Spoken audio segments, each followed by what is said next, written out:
kicking off the World Cup campaign up against Canada. That's right, over in Group F. Will the Belgians go the distance? Will they, of course, start with a win? We'll take a little look next.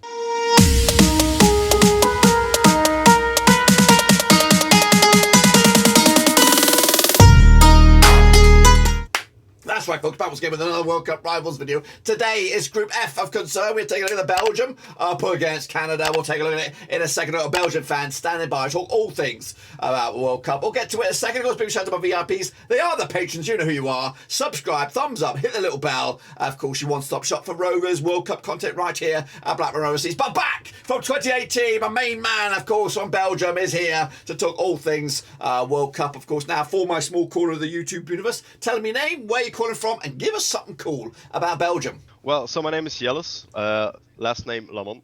I live in Eeklo. It's somewhere near Ghent and Bruges. It's like in between of them. And something cool about Belgium, well, we have the best fries in the world. They keep calling them French fries, but everybody knows the Belgians made the best one. That's a great stat, and put them in their place. Give me some Belgian fries. I would love a bit of Belgian fries right now. Okay, but Belgium do kick off their World Cup campaign against Canada. A bit of a surprise nation for some, but I know you're bouncing back from a little bit of a COVID, just like myself. But what is it like in Belgium right now with this World Cup? Are people excited? And what are their expectations for Canada? Well, we think that the match against Canada will set the tone for the rest of the tournament, because at the moment the confidence is quite low in our national team, because Martinez has made some dodgy picks, like he is taking Mertens along to the World Cup, while he's not even playing that much in Galatasaray, I think.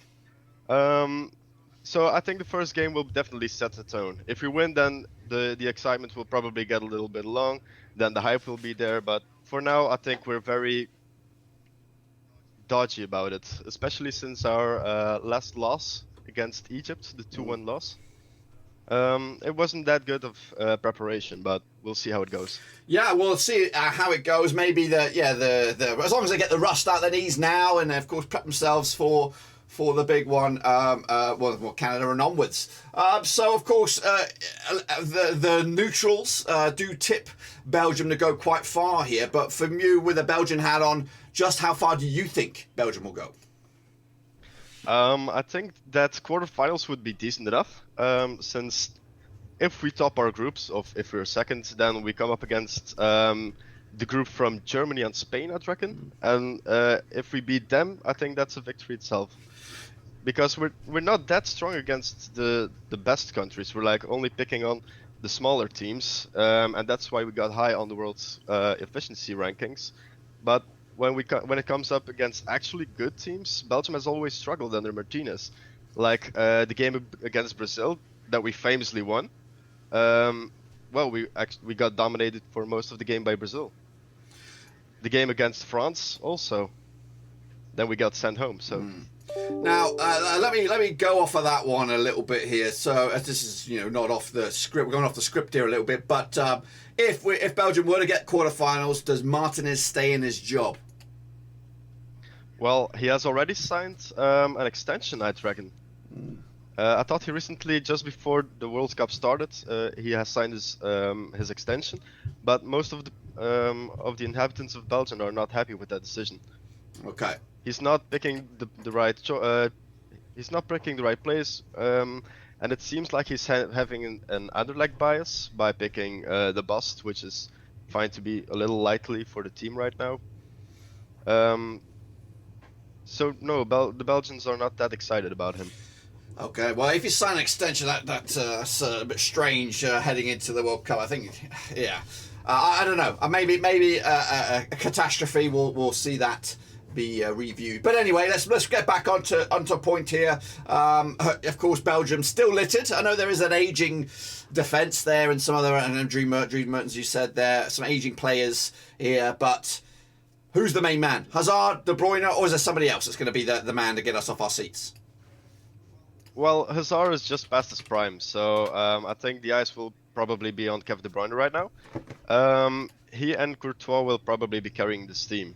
Our defense is in shambles, and we have to rely on Alderweireld and Vertonghen, who are both respectively like 35 years old or something like that.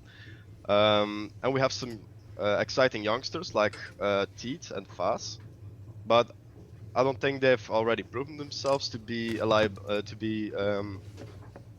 something to build upon. They're great for the future, but it's a little too soon to like actually put them straight into the team. Yeah, there does seem to be some really exciting youngsters in the mix there. Joey Doku's been around for a couple of years now, a couple of tournaments at least. Maybe he could be one to also keep an eye on. But what about your opposition? Who are we talking about? We're talking about Canada first. That's right, we are talking about Canada, right? Yeah. So of course, your opposition, Canada, are your first in your spotlight. Who worries you about them? Of course, they've got a couple of little standouts, but what are your concerns for this game?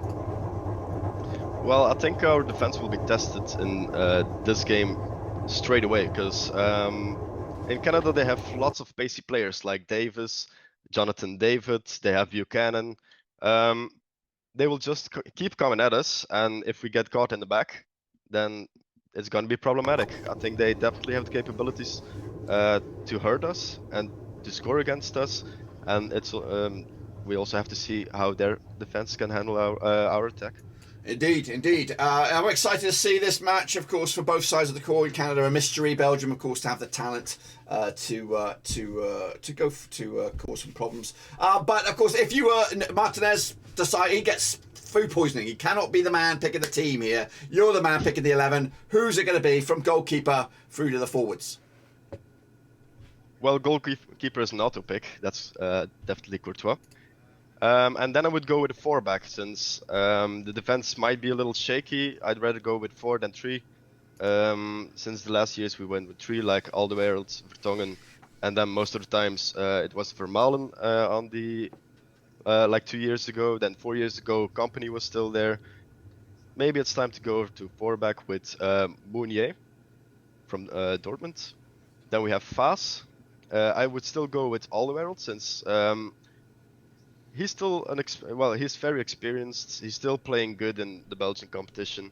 He has an offensive threat with that deep ball. And then I also would go with Castagne. He's doing decent at Leicester right now, and I think he has earned himself a shot to be in the national team.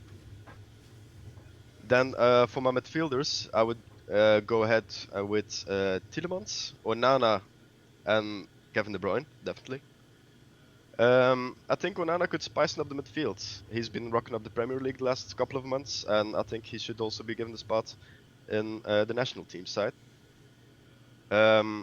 If Lukaku were to be fit, then he should also definitely be picked in the team in starting 11. He's our goal leading scorer of all time. And on the flanks, I would go with Trossard and Carrasco. Trossard's been lighting up the Premier League. Carrasco has been doing great bits at Atletico. Well, a little unlucky in the Champions League, but that's another thing.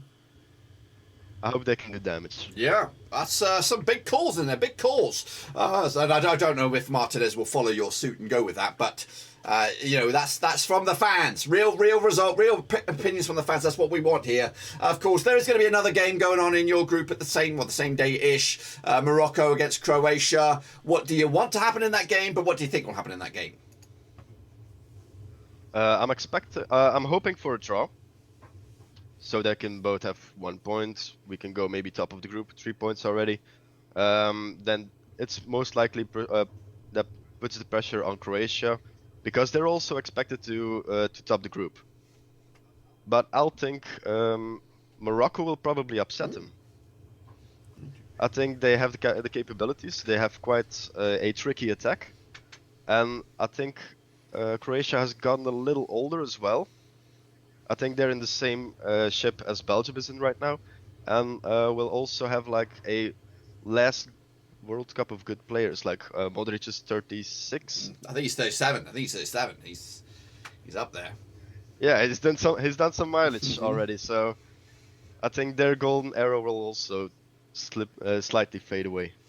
Wow, good call, good spicy prediction there. But what about the game itself? Belgium, Canada. What's your expectations for this scoreline?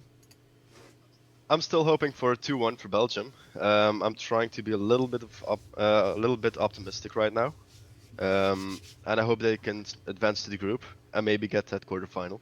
Awesome. Thanks again for all that. I do appreciate you stopping by, giving up your thoughts and wisdom about all things Belgium. And of course, do they actually have the distance to go the whole length this time in Qatar 2022? We'll take a look at them, of course, as the games come near. Subscribe, of course, if you do. Thumbs up, hit the little bell. Your non-stop shop for World Cup content right here at Blackburn Overseas. I'll catch up with you later, and hopefully you guys will too. Give us some loving for Belgium. Give us some loving for Morocco. We'll take a little look. And Canada, and of course, whoever else is in it. Croatia, that's right. But until then, we're done.